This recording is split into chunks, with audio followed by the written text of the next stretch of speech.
Hello दोस्तों, comics channel पर आप सभी लोगों का स्वागत है। हमारी आज की कॉमिक्स है राज कॉमिक्स की पेशकश बांकेलाल सीरीज की कॉमिक्स, जिसका नाम है लाश की तलाश। तो इसका पार्ट 1 हम पहले ही पढ़ चुके हैं दोस्तों, ये पार्ट 2 है। तो चलिए शुरू करते हैं। अपनी बात समाप्त करते हुए राजा विक्रम सिंह अत्यंत परेशान स्वर में बोले, और इस सब के बावजूद भी ना तो अभी तक हम हत्यारे का ही कोई सुराग लगा है और ना ही मंत्री की लाश का।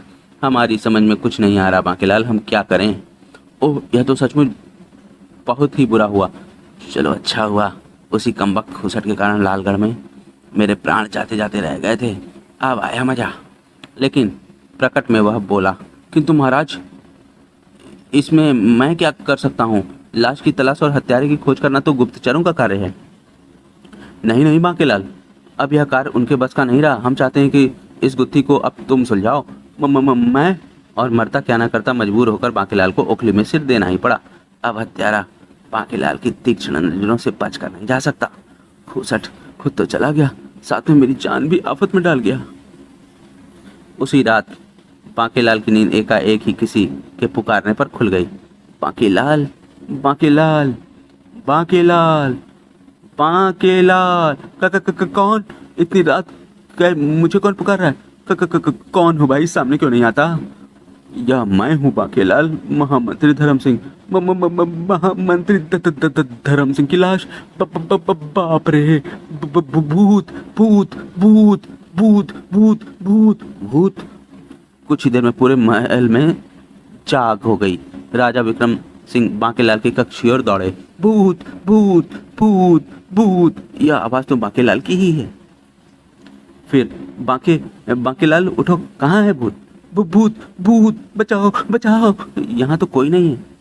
उधर वो रहा। ओह, वह तो आईना है। बांकेलाल उठो, तुमने अपनी ही शक्ल देखी होगी और अंधेरे में वह तुम्हें भूत जैसी लगी होगी। क्या? लेकिन महाराज, मैंने महामंत्री जी का भूत देखा है, वे मुझे पुकार रहे थे। महामंत्री जी का भूत? या तुम क्या कह रहे हो बांकेलाल? भूत? महामंत्री जी का भूत? मैं सच कह रहा हूँ महाराज। ऐसा लगता है कि मृत्यु के पश्चात महामंत्री की आत्मा अभी भी भटक रही है। तुम्हें अवश्य वहम हुआ है। चलो अब सो जाओ, सुबह उठकर तुम्हें हत्यारे व लाश की तलाश करनी है। और हाँ, दरवाजा भीतर से बंद कर लेना। ठीक है महाराज। इसका मतलब मैं सच मुझ में स्वप्न देख रहा था। इतना कहकर महाराज तो चले गए, लेकिन इधर बांकेलाल का दिमाग एक नई खुराफात करने की सोच रहा था। मिल गया, इस मनहूस काम से पीछे छुड़ाने का मौका मिल गया। अगर मैं महल में महामंत्री के भूत का प्रचार करती हूँ तो सब लोग महल छोड़कर चले जाएंगे और मैं चुपके से भीतर आकर आराम से यहाँ रहूंगा। वो मारा पापड़ वाले को। उसी रात प्रधान रसोइये शरीफ चंद के कक्ष में। उफ, कौन है? लौकी। अचानक एक सरसराता हुआ टमाटर उसकी नाक पर आकर फूट गया। फच! भयभीत शरीफ चंद के मुख से घिघियाई सी आवाज निकली। कौन है? उसी क्षण एक सरसराती आवाज वहां गूंज उठी। मुझे नहीं पहचाना शरीफ चंद, मैं हूँ महामंत्री धर्म सिंह। तूने मुझे मरते हुए तो देखा, लेकिन मुझे बचाने की कोई चेष्टा नहीं की मूर्ख। अब मैं तुझे भी मारकर प्रेतयोनि में शामिल कर लूंगा। हा हा हा हा। नहीं नहीं, बचाओ, अरे कोई है, बचाओ। भूत भूत भूत भूत भूत। अब यह लवादा छिपाकर चलूं शरीफ चंद की खबर लेने कुछ ही देर में। अरे शरीफ चंद, क्या हुआ? तुम इतने घबराए हुए क्यों हो? बांकेलाल जी, मैंने भूत देखा, महामंत्री जी का भूत। महामंत्री का भूत? जी हाँ बांकेलाल जी, वह मुझे मार डालेगा। अब मैं यहाँ एक क्षण भी नहीं रुका, मैं जा रहा हूँ महल छोड़कर। रात्रि के अंतिम पहर अचानक राजमहल के उद्यान के माली की नींद टूट गई। खट खट। इस समय कौन होगा बाहर? द्वार खोलते ही गायब। जरूर कोई आसपास छिपा है और मुझ बूढ़े से मजाक कर रहा है। दूसरे ही पल माली के गले से चीख निकल गई, आ! और बचाओ बचाओ। तुझे मेरे हाथ से कोई नहीं बचा सकता। इस खरखराते स्वर को सुनकर माली की घिघी बन गई। वह अकलाया से बोला, कौन हो तुम? सामने क्यों नहीं आते? मुझे नहीं जानता मूर्ख, मैं महामंत्री धर्म सिंह का भूत हूँ। हा हा हा हा। आज मैं तेरा गरम गरम लहू पीऊंगा। और भूत का नाम सुनते ही माली चीख कर मारकर बेहोश हो गया। बांकेलाल ने तुरंत रस्सी छोड़ दी चलो यह भी अच्छा हुआ, यह बेहोश हो गया। अब इससे पहले कि कोई इधर आ निकले मुझे इसके पाँव से रस्सी निकाल लेनी चाहिए। फिर जैसे ही बांकेलाल ने रस्सी निकाल कर झाड़ियों की ओर फेंकी कि चीख की आवाज़ें इधर से ही आई थी। अरे वह कौन खड़ा है? बांकेलाल जी आप? मैं तो यहाँ चीख की आवाज़ सुनकर आया था, किंतु अब तुम देख क्या रहे हो? जल्दी से इसे उठाकर राजवैद्य जी के पास ले चलो। और फिर होश में आते ही माली अपना बोरिया बिस्तर समेटकर वहाँ से ऐसे भागा जैसे उसके पीछे सैकड़ों भूत पड़े हों। अरे सुनो राम सिंह, कहाँ भागे जा रहे हो? यह महल अब भूतिया महल बन गया है, अब मैं यहाँ एक पल भी नहीं रुकूंगा। रातों रात भूत का इतना प्रचार हो गया कि सूरज उगने के पूर्व महल के आधे कर्मचारी महल छोड़कर भाग चुके थे। अगले दिन, बांकेलाल यह सब क्या हो रहा है? हमारे तो समझ में नहीं आ रहा। समझ में तो मेरी भी कुछ नहीं आ रहा। मैं तो केवल इतना कहूँगा महाराज कि इतने सारे लोग झूठ नहीं बोल सकते। फिर स्वयं मैंने अपनी आंखों से भी भूत देखा है। महाराज मेरी तो राय है कि यह महल खाली करके आप भी दूसरे महल में चले जाएं। मैं इस रहस्य का पता लगाने की चेष्टा करूंगा, लेकिन अगर इसी बीच आपको कुछ हो गया तो मैं किसी को मुंह दिखाने के लायक नहीं रहूंगा। आ भूतों का क्या भरोसा, वह किसी के साथ कैसी भी दुष्ट हरकत कर सकते हैं। महाराज की जय हो। महाराज अब इस महल में नहीं रहेंगे। अगर हमें कुछ हो गया तो हमारे बीवी बच्चों का क्या होगा? अतः हम सब ने यहाँ से जाने का निश्चय किया है। हम आपसे यही प्रार्थना करने आए हैं महाराज कि आप भी यह महल छोड़कर दूसरे महल में चले जाएं। ये ठीक कहते हैं महाराज। और इस प्रकार राजा विक्रम सिंह दूसरे महल में आ गए। वाह, मेरी योजना सफल हो गई। अब आज रात ही मैं चुपके से यहाँ से गायब होकर महल जाऊंगा, जहाँ मुझे किसी लाश की तलाश में सिर नहीं खपाना पड़ेगा। उसी रात बांकेलाल पुराने महल में आ गया। आहा, कितनी शांति है यहाँ। अब कुछ दिन चैन से कटेंगे, बाद में देखी जाएगी। आधी रात के समय अचानक बांकेलाल की नींद उचट गई। अरे ये कौन है? शायद कई चोर कक्ष में घुसने की चेष्टा कर रहे हैं, लेकिन महल में तो इस वक्त मैं अकेला हूँ। बाप रे, अब क्या होगा? वे तीनों व्यक्ति बड़े ही रहस्यमय ढंग से भीतर आ गए। उसके निकट पहुंचकर उनमें से एक व्यक्ति बोला, क्या इसे जगाएं? नहीं, ऐसे ही उतार दो गर्दन। बड़के जल्दी कर। गर्दन? मर गए बाकी बेटा अब तो।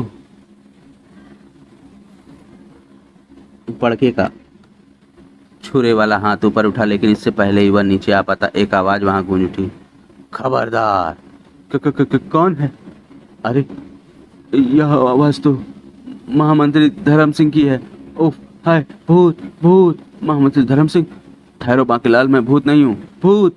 और तुम अपनी जगह पर खड़े रहना हंसमुख, तुम्हारा भांडा फूट चुका है। हंसमुख महाराज का विशेष सलाहकार? बांकेलाल देखो, मैं भूत नहीं हूँ, असली महामंत्री धर्म सिंह हूँ। लेकिन आगे की कहानी तो मैं हंसमुख बताएगा। क्यों हंसमुख? मुझे क्षमा कर दीजिए महामंत्री जी, मैं अपना अपराध कबूल करता हूँ। अपराध? यह सच है बांकेलाल जी, आपकी प्रसिद्धि देखकर मैं ईर्ष्या से जल उठा था। फिर एक दिन मुझे बदला लेने का मौका मिल गया। लखिया महाराज से पहले मेरे हाथ लग गया। कौन हो तुम? महाराज से क्यों मिलना चाहते हो? हुजूर, मुझे इसी क्षण महाराज से भेंट करनी है। लालगढ़ में भयानक सूखा हुआ अकाल पड़ा है हुजूर। मैं महाराज से बहुत से प्राणों की भीख मांगने आया हूँ।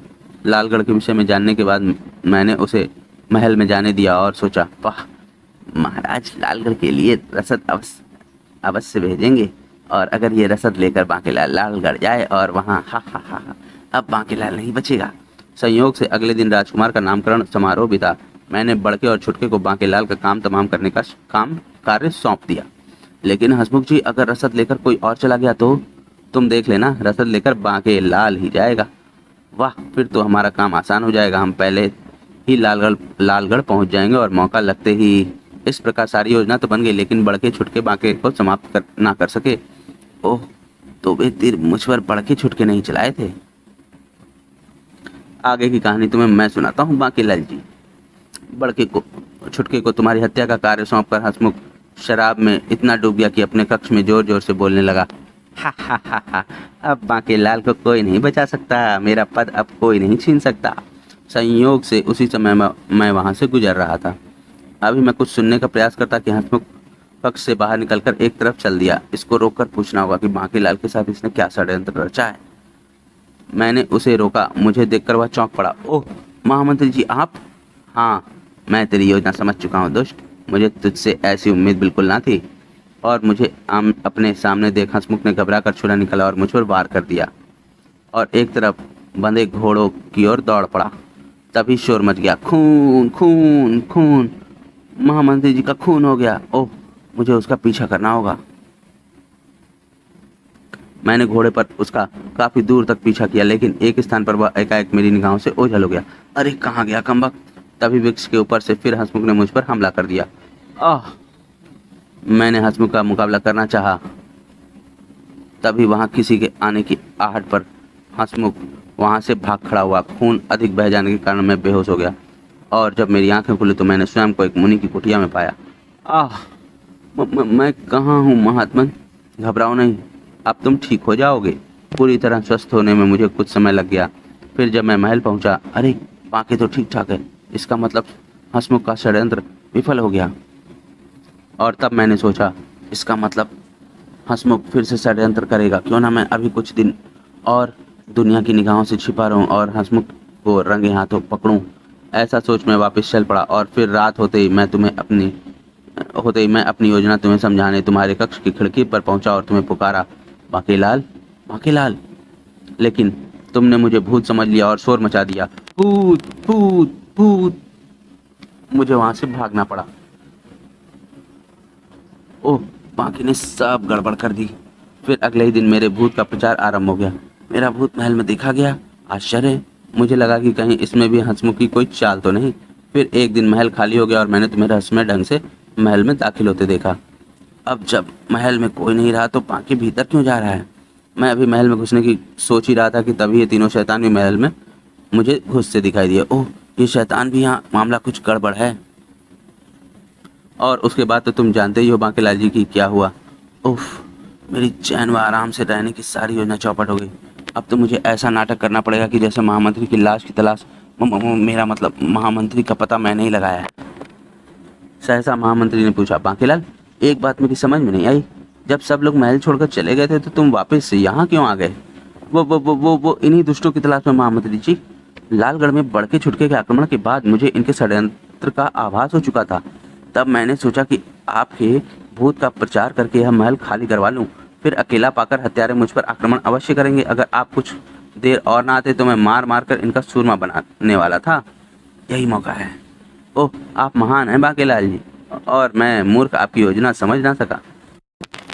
और इसी पल हंसमुख महामंत्री पर टूट पड़ा।